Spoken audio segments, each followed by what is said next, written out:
Hi, you're a hard man to reach to. I'm glad I made it today. My name's Felix. I have a question for you about healthcare. All right. I disagree with you on this issue.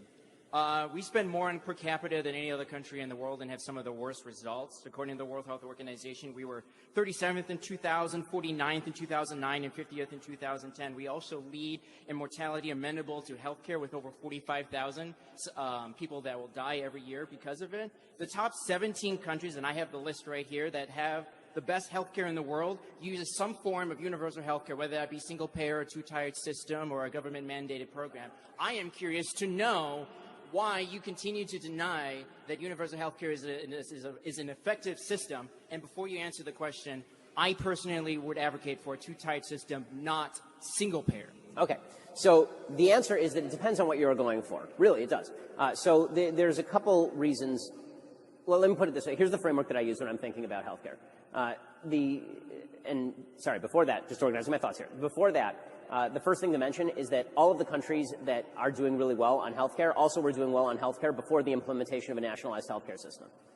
It's not the national healthcare system that changed Sweden into a healthy country or Norway into a healthy country. These were healthy countries before that happened. That's just the way it is. The United States is mainly unhealthy because we eat a bunch of shit here, right? I mean, that really is the reason. Our diet is really different than it is in, for example, Japan or in Norway, where people tend to exercise more and are healthier as an overall metric.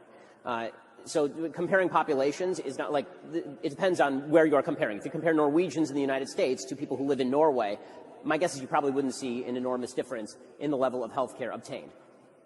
Number two, the United States healthcare system is a disaster area. It's actually the worst of all possible worlds. It is not a free market system, and it's not a totally regulated system. It's somewhere in between, which means it's heavily regulated and heavily subsidized, which leads to increased costs. That's why it's so expensive. When we say that we're spending an enormous amount per capita, we should define who the we is. The we is not the government. The we is the government plus private expenditures on healthcare. Now, it's my decision whether I want to spend a lot of money on end-of-life care. It's my decision whether I want to spend a lot of money on immediate care. So it's not quite a one-to-one ratio the way that people are making it out to be.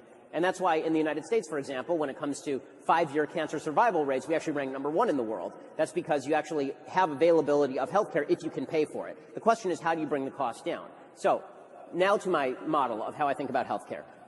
Dan McLaughlin in National Review puts it this way. He says you can have three things in healthcare. You can have affordability, universality, and quality. Those are the three things that you're looking for in healthcare. Every system can guarantee no better than two. So most of the systems that you're talking about, if they are universal, they are not affordable in the sense that the government does rack up enormous surcharges on that basis. Now, that may not be as much as we're spending here because, as I say, we have the worst of all available systems. We're not free market and we're not nationalized. But Canada's healthcare system is extraordinarily expensive. Britain's healthcare is extraordinarily expensive. Norway's healthcare is extraordinarily expensive, which is why the tax rates on people in the middle class and lower classes is still exorbitantly high. Like the United States actually has a far more progressive system of taxation than Switzerland or Sweden or Norway. Right? All of those countries have income taxes of 60% for folks making about 60 grand a year. It's really, really high. There is a cost to it. Now, the question is, what are you looking for? So what I am looking for is affordability and quality and not universality. Universal health care is good if you're looking for universality. If you're looking for universality and affordability, you don't spend a lot of money in your ration health care. You see some single-payer systems that are like this. If you're looking for universality and quality, then you don't care that much about affordability. You just spend an awful lot of money on it. And if you're looking for quality and affordability, then you have a free market system because that's what free markets generate. They can generate near universality, but not complete universality. This is true for food products, for example. It's not true that everyone has equal access to food, but food is extraordinarily cheap in the United States and very high quality, at least what you can get.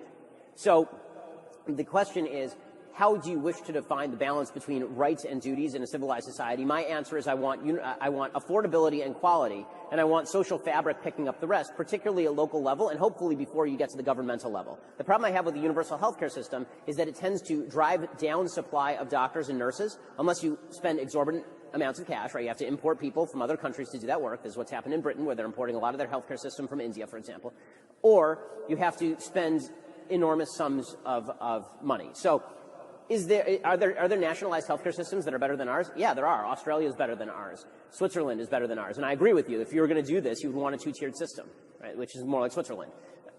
But in my view, the best of all available systems would be a wild deregulation of the healthcare system itself, leading to lowered costs, higher quality, and then what's left over can be filled in with relatively minimal investment. Just one thing. Can I email you with some responses? Sure, absolutely. Thanks. Love you too. Good afternoon, Ben. Hey, my question is on Marbury v. Madison and judicial review. Would this be your primary argument against Roe v. Wade, that it was passed and it isn't in the Constitution?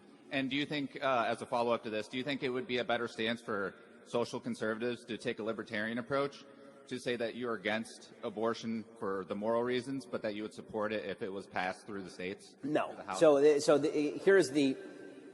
So when it comes to Marbury versus Madison and the place of judicial review, I don't like judicial review as a basic element of the system. I think it's quite controversial whether Marbury versus Madison was